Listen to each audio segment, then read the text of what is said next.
Hi, Bess. We are live. Hello, Beth. Good to be here. Hi, everybody watching. Welcome to PNP Live. I'm Beth Long, and I work in events at Politics and Prose. And we thank you so much for joining us in this brand new format, where we are going to continue our really proud tradition of Politics and Prose author events. Thank you from the bottom of our hearts for tuning in tonight. These uncertain times have been devastating to local businesses, PNP included. And your book purchases from tonight are what is keeping us in business and allowing us to stream authors direct to your homes. A few items before we begin for those who are new with us tonight. At any time during tonight's event, you can click on the green button at the bottom of your screen, and that will take you to Politics and Prose's website to purchase tonight's book. We're currently offering free media mail shipping on all orders, and your online purchase goes to support our small business that needs its loyal customers now more than ever. Just like at all our in-person events, you are able to ask the author a question tonight by clicking on Ask a Question, also at the bottom of the screens. There you'll be able to submit your question and read others' questions. And as you're reading others' questions, you can vote for which one you want to hear heard more with the up and down arrows next to those questions.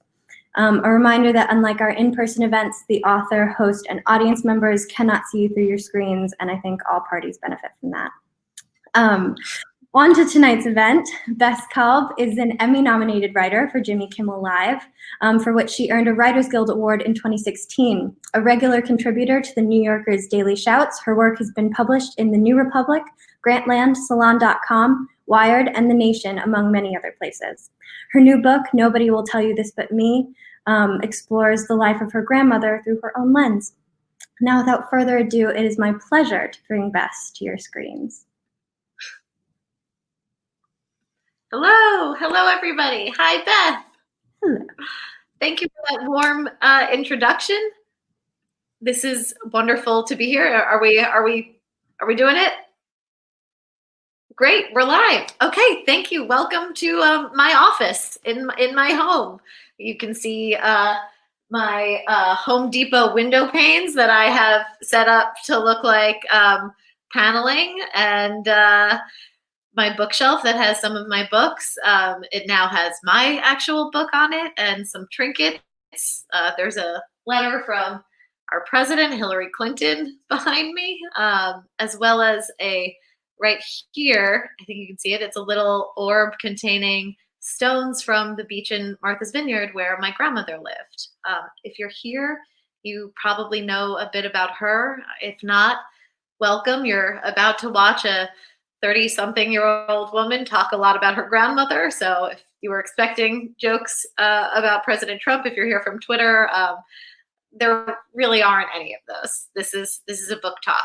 I am here in my author shirt, quite literally the Madewell J. Crew shirt that I wore in my author bio photo, and I am here as a professional author, not a comedian. So to that end, I would love to speak with you about Nobody Will Tell You This But Me, a true as told to me story. This book was born from death. This book came to me due to my inability to write a eulogy for my beloved grandmother, Bobby Bell. I was tasked with delivering a speech at her funeral a few days after she died. My husband and I were in a hotel room in Massachusetts. I am a writer by trade. I write for a late night show. I write every single day on command, and I was at a complete loss when I had to write this assignment. And I woke my poor, sweet husband up. I see that a few of his relatives are actually here, so you'll empathize with him, with Charlie. I woke him up at like 3 a.m, and I said, would it be in poor taste if I delivered the eulogy as my grandma?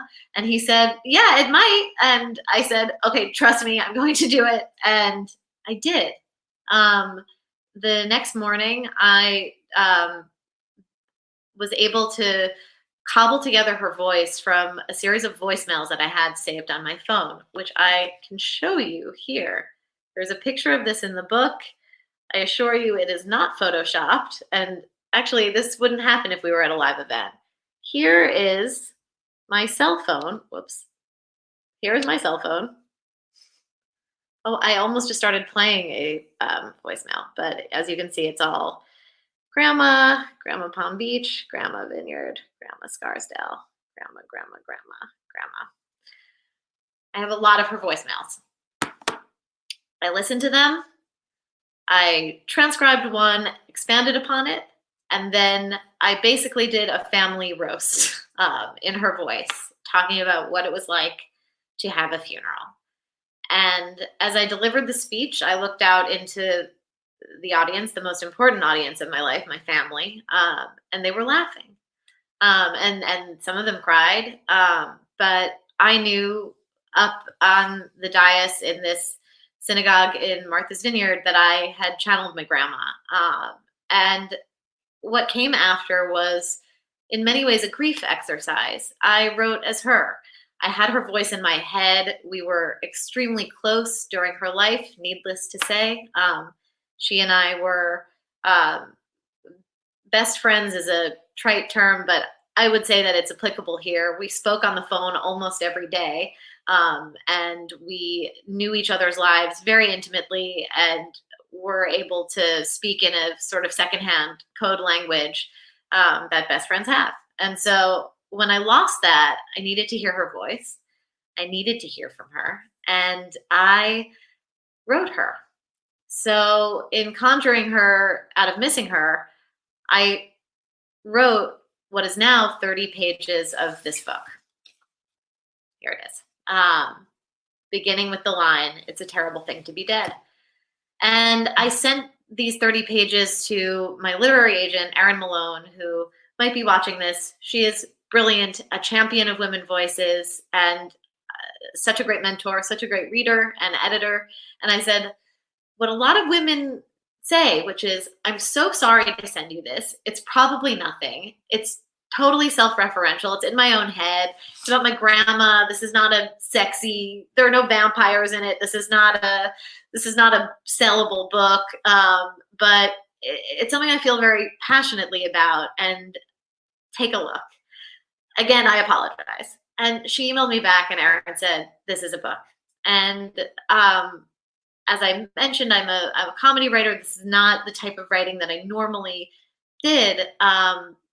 But I realized I'm a character writer. I write for the character of Jimmy Kimmel every night. This is writing for the character of Bobby Bell, the host that I wish the world had at the end of every day. So in realizing I can write for characters, I can channel this voice, I need selfishly to channel this voice to get through the day without her, this book came out of me. And writing this book was a process that, if any of you have questions about, I'm happy to answer in the question and answer session. I will bore you with the minutia of it. After it was written, I had this release date of March 17th, last Tuesday. I had a book tour, a serious book tour with big, serious cities in it. New York, Miami, how glamorous. A real author with a real book tour. And then up until 3 days before the publication date, people were still talking about it as if it would happen. And there was a text conversation happening with my two friends, Megan Amram, who was going to moderate an LA event, and Amina Sao, who was going to moderate an event in New York City at Symphony Space. And only in these text threads did we know that the book tour was not going to happen. These women and I were saying, it's too dangerous to bring people together. It's too dangerous for the audience. It's too dangerous for us to be on planes and to be traveling around. This book tour isn't going to happen. And I thought about it, and I thought about my grandma, and a refrain which, if you've read the book, you're very familiar with. But it's something that she said to me throughout her life, and her Zeder said to her. And that was, when the world is cracking behind your feet, you put one foot in front of the other and you go forward. And so that's exactly what I did. I said, we have to keep people safe. We have to do the right thing. We have to cancel this, and we have to go forward into this insane moment that we're in front of our laptops, in our homes, refreshing the New York Times' terrifying graph, just holding on to whatever sanity we have. And then comes this book. And I realized what I had here was a manual for me to get through this, that there's never been a time that I've needed my grandma more. There's never been a more psychically, existentially, and physically threatening time in my life. Quite literally, the world is, well, not literally, but super figuratively, the world is cracking behind my feet, behind all of our feet. And we have no choice but to put one foot in front of the other, and to keep walking in the confines of our own home. Don't walk out the door. Don't go out into society. To keep walking in a small enclosed space. But truly, that motto, that mantra, is something that feels more important than ever to me, and hopefully to readers. I feel like what we have here is a text about survival and grit and grace and humor. I keep looking at the cover as if she's going to talk to me. She's not. You have me. She wrote a great book for now. And what is happening in this world is scary for all of us. I know that. And I hope that if you've read the book, Bobby Bell's words have comforted you. It's not the same book tour. I can't see your faces. I can't shake your hands and sign your copies the way that many authors hope to have that kind of gratifying, validating, glamorous experience that we see in TV shows about authors. Instead, we have something I think more important, which is the practice of reading is a solitary pursuit, that we're all alone with a book. And this book tour happens alone, which I think is true to the experience that brought us here. So here we are in the middle of a pandemic, happy that there was a woman who showed us a light through it. And with that, I would like to read to you in my voice, channeling her voice, which if you read the book, hopefully you have in your head already. I think this is a sad enough time that we don't need to get into the more poignant parts of the book. I think now is not a time to think about death. It is a time to think about the Jewish fear of death, which is what my grandmother was an expert in. And I think it culminated for me, and Charlie's relatives who are watching will understand the context of this. It culminated for me in a series of insane and well-meaning phone calls and voicemails she left when I, her Jewish, small, unathletic granddaughter, was going to cross-country ski in Yosemite National Park with her boyfriend and his parents. And so here, if you have the book, you can follow along. This is just like my bat mitzvah on page 77 of your Haggadah. I actually don't think that was the right word. Anyway, forgive me. On page 77 of this book, we have a segment called Phone Call December 2011. Before I read this, I should tell you, I have a 7-month-old baby. He's with his dad right now, who is the boyfriend that you're about to hear about, turned into the husband and father of my child. His needs, how do I put this in a way that doesn't have social services come take my child? The book tour is more important, but if my baby needs me, you will be meeting him. Anyway, phone call December 2011. Bessie. Grandma. Bess, thank God in heaven I got you. You haven't left for Yosemite Park? No, we're packing. We're about to get in the car. What's up? You're going to be freezing. It's freezing there. I know. I've packed a lot of warm layers. I'll be inside. No, you won't. You'll be outside. Your mother says you are cross-country skiing. Yes, Charlie's family really likes to cross-country ski. I don't understand it. It's a ridiculous thing to do. It's not skiing. It's shuffling. It's fun. It's being outdoors, and it's actually not that hard. We practiced in Maine on a golf course, but you're not going to be on a golf course. One fall and you snap your leg and you're lying there in the middle of the wilderness and you can't get up, surrounded by Charlie's family. And how's that going to look? Take you outside for 1 second and you're belly up in a ditch. Charlie led outdoor adventure trips for kids at a camp for 5 summers. I couldn't be with anyone more prepared for disaster. You're not some 10-year-old boy he can throw in his backpack at a moment's notice. You're not exactly small. Charlie, will you tell my grandma I'm not going to die in Yosemite? And here's the only line my husband has in my book. I'm not getting involved in this. Charlie says everything's going to be fine and he's very prepared. I thought you were worried about me being cold. Can't I be worried about more than one thing? Why don't they take you someplace normal, even normal skiing, somewhere with a hotel you can sit in? They like roughing it. They like being in nature because they didn't come from suffering. They never chased mice around the attic with a broomstick and survived on $40 a week. I thought it was $45 a week. It was just enough to starve. Please, just Grandma, you know what's roughing it? Lying on a straw bed with meningitis. And the only medication we can afford is cod liver oil from the Italian neighbor whose son got his hand caught in a meat grinder. Grandma, I think I'm going to be fine. Does your jacket have a lining?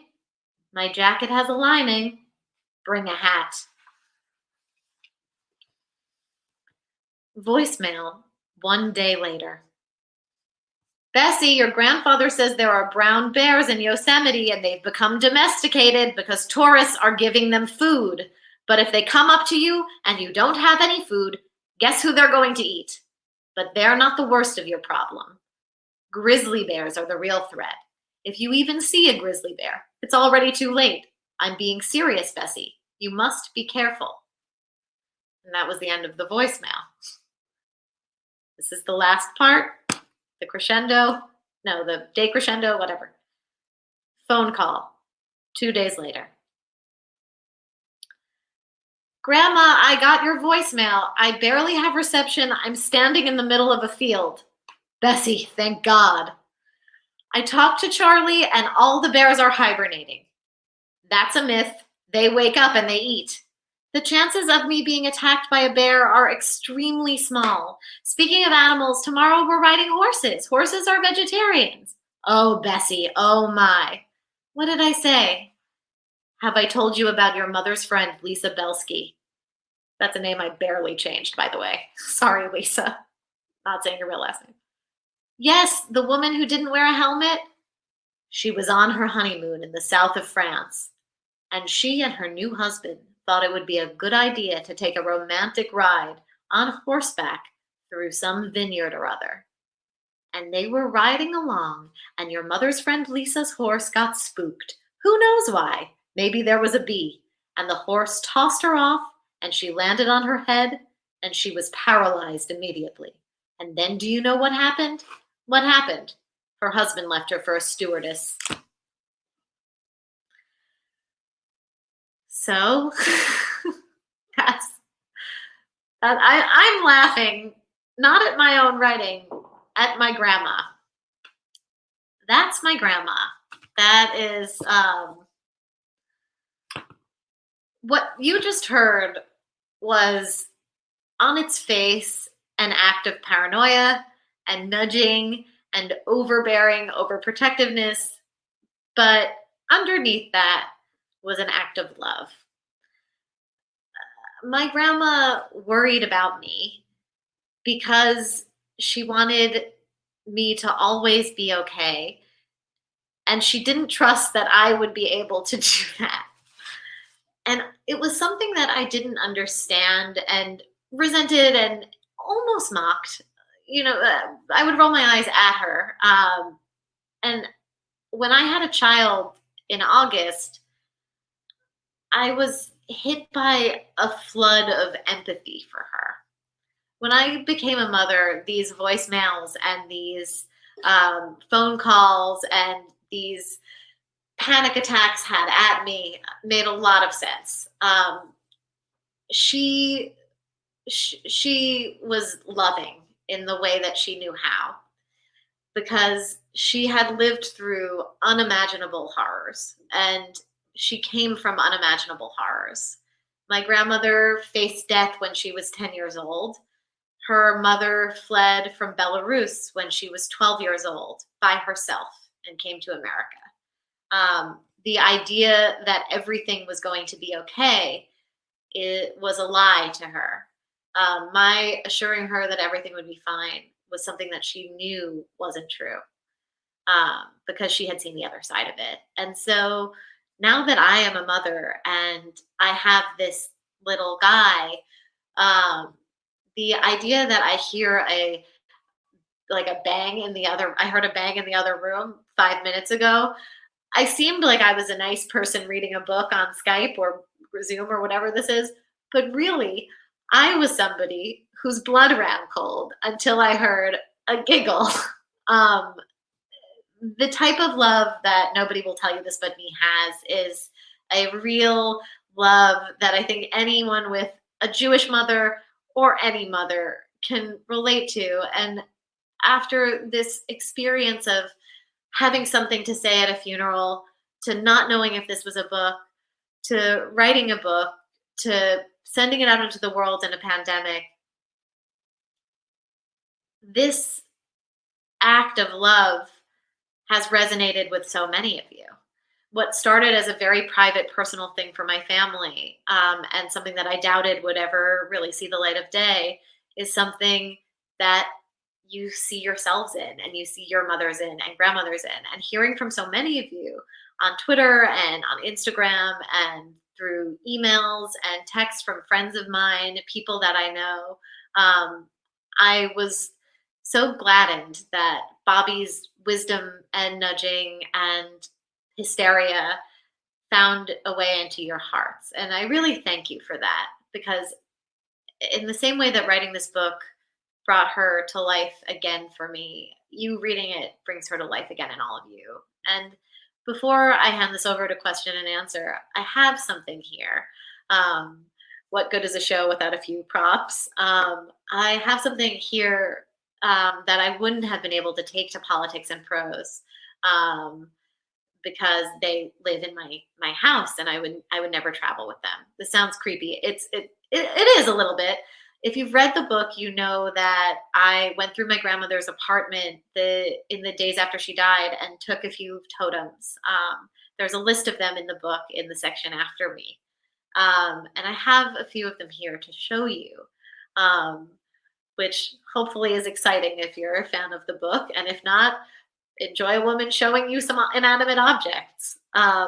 So first in the book, and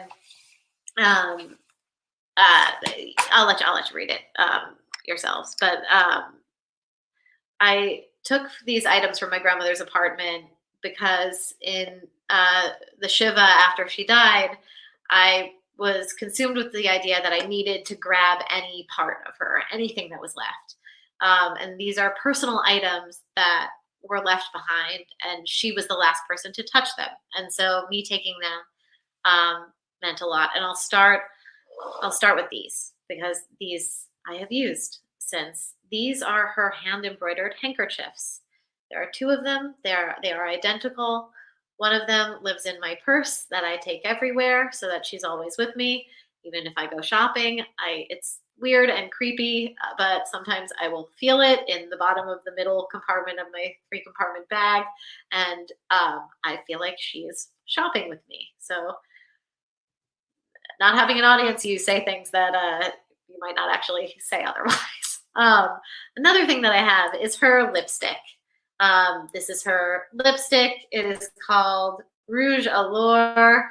I took a few. This is one I have never opened it beyond pressing the little fancy Chanel thing. I actually have not opened it fully, so that stays there. This is her silk scarf from the 60s. It is by Pierre Cardin, a fancy French-sounding designer. And there is a little smudge of her makeup on it. Paris, New York, two places that she loved. So this is her scarf. I'm just going to fold it nicely. There are some things that are not in the book that I took. One is a copy of her learner's permit from from a very long time ago, November 15th, 1941. This is her learner's permit. And of course, the most fabulous item of all, her sparkling Estee Lauder compact. And my friend Victoire and I took this compact to the block in Greenpoint, Brooklyn, where she grew up, where she was born, on the dining room table of her mother's house. And I scattered the makeup that was in it onto her street. I blew it into the wind. And the last item is this precious tiny Limoges egg, which is just such a my grandma thing. It's so fancy and serves no purpose, and I don't know what would possess anybody to buy it except for the fact that it's pretty and it made her feel good. And so may you all have a fancy little porcelain egg, whether it's a piece of chocolate or even just a walk in the sunshine on a day where you feel terrible. The useless joy-bringing talisman is something that I hold very dear. And whenever there's an earthquake in Los Angeles, I immediately run to this to make sure it's okay. And it always is. So that's my spiel. Those are my things. How am I doing on time? If Beth, oh, look at that, under time. That's 27 minutes for 30 minutes. I don't know if I can hear you, but I would love to. You're doing great. That was incredible. We do have a question. I suspect there will be more very soon. And Megan asks, well, she says, thanks so much for being here, Bess, and for sharing your work with us. She says, as someone who saves every voicemail from her grandmother, your work resonates deeply for me. Do you feel this book helped you confront your loss? And were there times you felt like you couldn't complete the work due to your grief? That's a great question from somebody who is clearly a kindred spirit, a grandma person. Thank you, Megan. And I totally get the saving the voicemails. In this era of the cloud, it's like, well, why don't you just free up some space in your voicemail? I don't trust the cloud. I don't quite know what it is. The voicemail stay on my phone. The mere act of like swiping and deleting feels vaguely barbaric and final. So I get it. Keep those on your phone. Fine. Was the act of writing this book a way to help deal with my grief? Certainly. I think my answer to your question speaks to both parts of your question. Was it a way to deal with my grief, and was it almost too difficult to write because of revisiting that grief? And I think in the way that the book is comedic and tragic, depending on your read of it or your experience with it, so too was the writing process. There were times where I would feel really good laughing. There's a scene in the book of my grandmother and I having lunch where she has this ridiculous order with a side salad, and I was writing it and I was laughing, remembering what it was like to have lunch with my grandma and how funny she was and how her timing was so arch and great. And I remember reading it to Charlie after I wrote it. Poor guy, married a writer. Sorry. And he was like, yes, very funny. And we stayed married. And then there were times when I would write and be so consumed with grief that I would just sort of wander outside for a couple hours after finishing a passage. When I wrote the end of the book, which was about 3/4 of the way through my writing process, I wrote what is now the final chapter, The Godsend.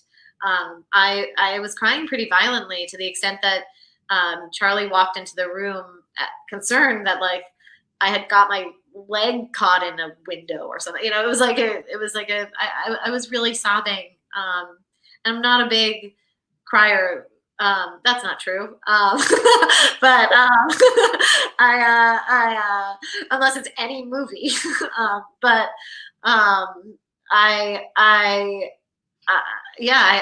think that the writing in my grandmother's voice called her to me in a way that was comforting, but also made clear and made quite manifest the reality of her loss, that the reason I was writing her, the reason I was having these funny conversations in my head is I couldn't have them in real life.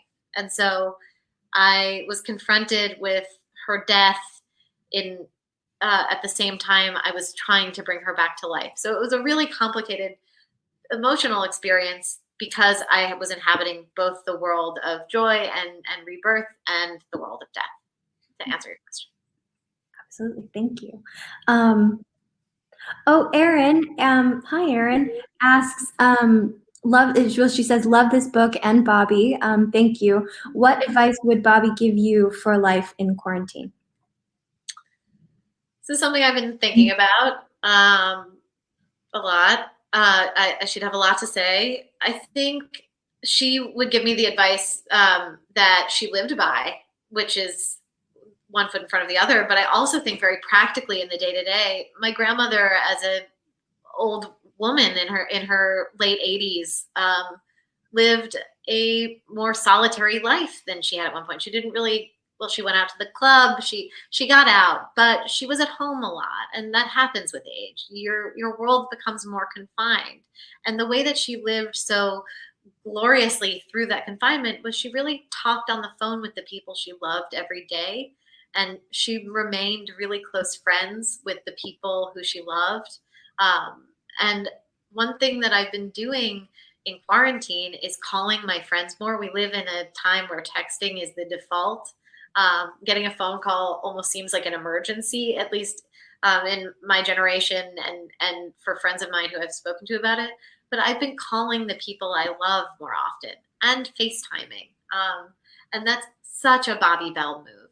Just if you think of someone, call them, is something she would say. And I never did it until this quarantine. My friend Katie, who might be watching, is someone that I talk to on the phone now all the time. My friend Kelly is someone that I talk to on the phone. My cousin Zoe, we're all talking, and it's totally channeling the joy of my grandma. Always connect. That's incredible. So this next question, you touched on it a little bit, but there's two parts. They ask, what was the hardest part about writing this book? And also, what was the best memory you loved reliving? The hardest part, thank you for asking. The hardest part of writing this book. There were a lot of challenges at different. I think the hardest part of writing the book was editing the book. That once I wrote the manuscript, and I think a lot of writers who are here can probably relate to this. You write the manuscript and you think, I'm done and that's it, and I can never do this. I can never touch this again, and it is what it is. But I was so fortunate to have this brilliant editor, Robin Desser at Knopf, and she is such a generous and profoundly intuitive soul and reader. And she was somebody who really helped guide me through how to round out some corners, how to eliminate and add in ways that I think make the book really what it is. And so in getting the initial challenge of, I want to hear more about this and less about this, which was essentially the feedback, which is, let's hear more about this. Let's hear more about your grandfather. Let's hear, he's barely in it. Let's hear like fewer things about your relationship with your mother. There were really good points that were made that make this book what it is. And I ended up writing an additional 50 pages after sending in that manuscript. It's all throughout the book. And I think Robin's edits really brought more humor to the book and more shape to Bobby's life, rather than like diverting on some tangents. And it was hard to be faced with, I need you to write more. And then writing more ended up making the book what it is. So that was the hardest part and most rewarding part. And then the most fun thing to relive was definitely the plaza, because I got to re-inhabit my 10-year-old self being caught in this fabulous world that was very different from the world I was raised in. I grew up in a small one-bedroom apartment in a brownstone on the Upper West Side in New York on 84th Street. And my grandma takes me to two bedroom with a brother. And my grandmother takes me to the Plaza Hotel to have high tea. And it was the first time I had ever seen a fruit plate with all with kiwis sliced out and raspberries, and it was this crazy thing. And I knew I have to write about the Plaza if I'm writing about my grandma. And as I was writing it, I was 10 again. I was like, should there be seeds in this fruit? What's happening? Reliving it was so fun. It brought me back, and what a treat. That's amazing. And thank you to On Call for that question. Thank you, Anka. The next one, what books did your grandmother love? Did she have any favorite literary heroines? My grandmother, if you've read the book, you know that my grandmother was a voracious reader, that her bookshelf was a university course that covered all genres, all good genres. There's no such thing. But my pretension comes from her. She is like the books that she would talk about. My grandmother would get the New York Times bestseller list and get the Times Book Review and read those books. So she was reading Doer. She was reading All the Light We Cannot See before it won the Pulitzer, when it was just, this sort of like interesting take on a Holocaust memoir, a World War II story, not memoir, of course. She loved Atonement. That was a book that she thinks McEwen is great, and he, as she's right. She would talk about Atonement. She would talk about books with strong female characters. She loved Didion. She preferred her nonfiction, but she read Play It As It Lays several times, and we would talk about that. When I moved to California, there was a lot of Goodbye to All That references. There was a lot of Dreamers of the Golden Dream references. She and I talked in Didion a lot. And Joan Didion I think, has an appearance in the book because of that. And she also loved Philip Roth and Norman Mailer and Saul Bellow and John Updike, these sort of like the men who sort of like had the male experience on lock, especially the Jewish male experience. My grandma could sit at the table with them, and these were voices that she understood through her husband and through men in her life. But I know she yearned for and loved most books with strong female characters, which is why she was sort of forged in the fires of the Bronte sisters, and 19th century English literature was something that she gave as a gift to my mother, and my mother gave as a gift to me. And so, she loved Thackeray, and she loved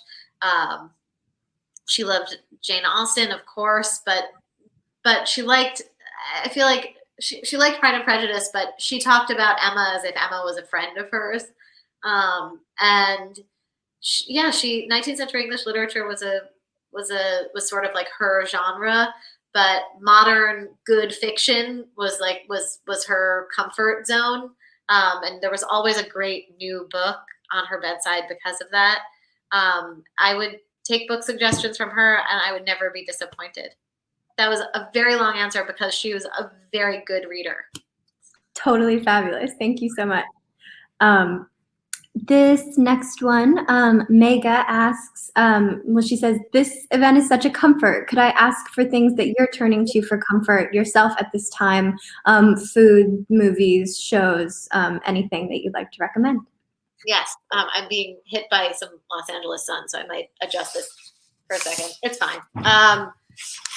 I'm glad this, what did you say the name was of the? Mega. I'm glad this is a comfort. That's my entire role on this planet, is to make things a little bit better for people. I'm so glad. My comfort is pasta. If you don't eat pasta, let this be an endorsement for pasta. Now is the time. This is not sponsored by pasta, but full endorsement. The shows that I think so my comfort shows are not all comedies. I kind of get deep into a legal drama when I need to fully. I consider myself a lawyer. I always joke with my writing partners that I will represent them in court and myself in court because I've seen every episode of Damages and The Good Wife. So I really, if you haven't gotten into Alicia Florrick's world in The Good Wife, please do yourself a favor. Great blowout every episode. It's good. The funniest shows that I love, I think Phoebe Waller-Bridge is a bard. The second season of Fleabag is just like this is not a unique take. Obviously, this is society's take, but do yourself a favor and watch Fleabag if you haven't. It's a treatise on love and loss in a way that I only hope to accomplish someday. I'm in awe of her talent and delighted by her art and her work. For like a goofy, funny show, Pen 15 is this like cringe, amazing inhabiting of middle school femininity. And it's these brilliant 30-something actors who play themselves as teenage girls. And these women are making great television, and I salute them. I'm lucky enough to have an early copy of my friend Mike Birbiglia has a book coming out in May. It is brilliant. It's called The New One. He also has a special on Netflix of The New One, his one-man play. And pre-order his book. It's so funny. And if you're in a reading mood, The New One is this funny take on fatherhood and parenthood and also personhood. And watching his Netflix special is a way to just sort of download that into your brain without the difficulty of reading. Those are my recommendations. Awesome. I too really loved Pen 15. So good. Roya says, first, I loved this book, every part of it. When you're writing, how did you balance comedy with drama? Was one harder than the other? Was it hard to tap into the dramatic as a comedy writer? That is a good question. And I'm going to cheat by pretending I'm drinking, but really I'm thinking. Okay, I have a good one. This is going to sound cliche, but it is absolutely true, which is truth is comedy and drama. That is life. That there's a comedy isn't effective if there isn't pathos in it. That's why Pen 15 is funny. That's why Fleabag is funny. And drama doesn't work unless there's humanity in it. You can't just have this sort of Book of Job, woe is me, nightmare scenario that I find I don't think it's as effective to just watch a disaster movie if there's not a grain of sort of spirit in it. And so I tried to write a book that was true, and I think truth has both of those things. Was it difficult to do?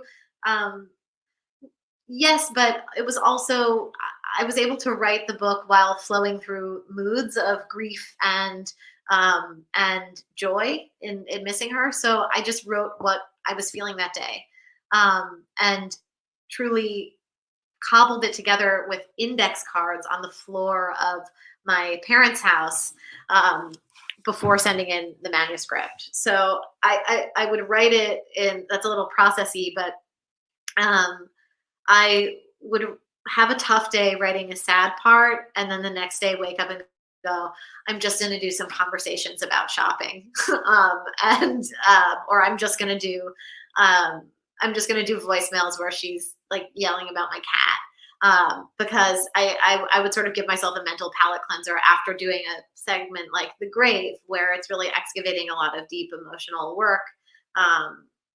So yeah, I balanced myself out and hopefully balance the book out as well. Yeah. Thank you for your question. Awesome. And then finally, Ryan says, this is such an, I guess we're living in an unfathomably ageist moment in society. Yeah. And you've written a book that celebrates the vitality of an older woman. What response would you give to anyone who indicated that older people are somehow disposable? Thank you for this question. This is a very important issue to me and hopefully to more people, and hopefully to some people watching this and it's reaching them. I think that the caricature of the elderly and of old people in the media and in TV and in some movies is just like a gargantuan blight on humanity, and a huge disservice to some of the best people I know.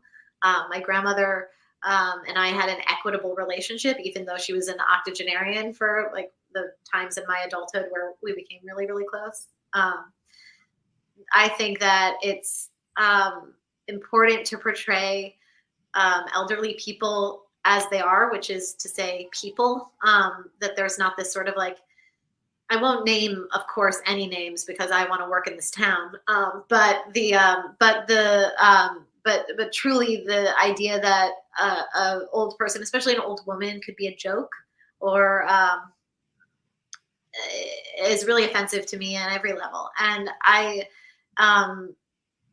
think that ageism is something that is a baseless nonsense way for people to feel better than those who they probably know are better than them. That I think it can be intimidating to talk to somebody who has lived through the Great Depression and World War II and seen political tides change, that knowing that you're speaking to somebody with that wisdom and life experience can lead to an inferiority complex that brings out every type of ism there is. So I think it's unfair, unwise, uncool, and ultimately diminishes the way that we're able to celebrate so many great people and great characters. One thing that this makes me think about is I am adapting this book into a movie right now. It's very exciting. I've sold the rights. A press release is forthcoming at a more politically and globally appropriate time. But something that's really important to me in bringing Bobby to the screen is that we are able to see an old woman as a human in popular media, in mass media. I think Lulu Wang's film, The Farewell, did that so gorgeously. If you haven't seen The Farewell and want a good portrayal of a elderly person with wit and verve and grace and solemnity, it's great. I think there should be more movies like that. I hope to make a movie that celebrates older women similarly, and the more people who do it, the more it will become a normal thing, and the further away we can move from ageism. Yeah. Fabulous. There is one more question that I feel merits asking. An individual called Will says, your grandmother was an incredibly powerful influence in many aspects of your life, including your love of storytelling and comedy. Would you say that your funny and talented younger brother, Will, was also a source of inspiration in this regard? There's also a follow-up question. Who would you cast in the forthcoming movie as your very brilliant younger brother, Will? I was like, Will, that's my brother's. Wait, by the way, Will, I knew 2 sentences, and that was, no, I didn't. My brother is, okay, here's the thing. Now you guys are all, however many people here, oh, he just texted me, yes, this is me, and then the emoji that he uses. Okay, so you are all involved in a private family event, and Will, in the acknowledgments of the book, I say something to my brother, which is absolutely true, which is, Will, there is nothing I wouldn't do for you, including leave you out of this book entirely. His relationship with my grandma is his story to tell. And I will say that my brother texted me something the other day. Now he embarrassed me, I get to embarrass him. Sorry. Now he's freaking out. Okay, this is something about, and I think this will be a nice cherry on top. This is something about how important family is, because the book is at its core a celebration of family across generations. Will and I are in the same generation. This holds. I, especially as an author whose book tour was canceled, it's a little hard for me to consider myself an author right now, or a writer. That I don't really know if this is all happening. This feels a little distant from the experience that probably a lot of authors have. I still haven't met anyone who I don't know who's read my book. It's just friends and family. And so I had sort of a low moment the other day, and I texted my brother. I said a similar thing that I said to Erin, which is like, I don't know if this is going to resonate with anybody. I've released this. I don't know if this is going to kind of fall on deaf ears, and if anyone's going to care about grandma, which was so important. Like, did I do her a disservice? And Will, who's watching this and has to watch his sister read his texts on a live stream to strangers, said, "You're the best writer I've ever met. A big part of the reason I keep writing is because I want to live up to that. I am motivated in my writing by spite and jealousy. And if you stop, I won't have any reason to try and catch up." And so that, my friends, is the best person I know, aside from the two guys in my house. That is my brother. And one day you will all read his amazing book. I am certain it will be a cool sci-fi comedy book, and you'll love it. So thank you, Will, for keeping me sane and supported, even though you are 4 years younger than I am. That is so, so great. I'm glad he got his question in at the end. And I did check. I was going to ask you what you're reading right now, but it sounds like you're reading Mike Birbiglia's new book. Yeah, I just read the new one. It's so good. It's so funny and good. And it is also No, sorry. It's Mike's hilarious prose, as well as his wife, Jen's brilliant poetry. The poems, especially as a new mother, I cried, I lactated. That's way too much information. This is dangerous to do over Skype. But they're poems about new motherhood and about having a baby and that experience. And Mike's hilarious comedy is paired really well with Jen's very soulful and beautiful articulation of the same experience. I love that book. Excellent. And you can pre-order it actually on Politics and Prose website. So if you just click through green button on the bottom, you can pre-order it from PNP. Thank you so much, Bess. This was so lovely, and it was very comforting. And we just thank you so much for being here tonight. Thank you, Beth. I really do feel like even though I can't see you guys, this has made me feel like a real author. And I thank you so much. And thank you to Politics and Prose for putting this on and giving authors a space to do what they do best, which is read their own writing. Of course. Yes, thank you to everybody tuning in at home.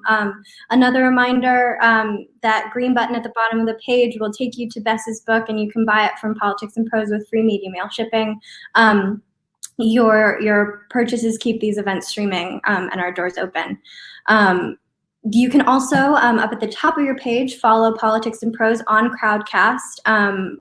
With the button, just click on our logo and it'll take you to the rest of our events. Tomorrow at 7 p.m., we're hosting Emily St. John Mandel and her new novel, The Glass Hotel. We're so looking forward to that. And looking ahead to this weekend, Saturday at 5 p.m., we'll have Christopher James Bonner's debut book, Remaking the Republic, about Black politics and American citizenship. So we hope to see you all then. We'll sign off now, Bess. Thank you so much, and stay well, everybody. Everybody stay safe. Bye.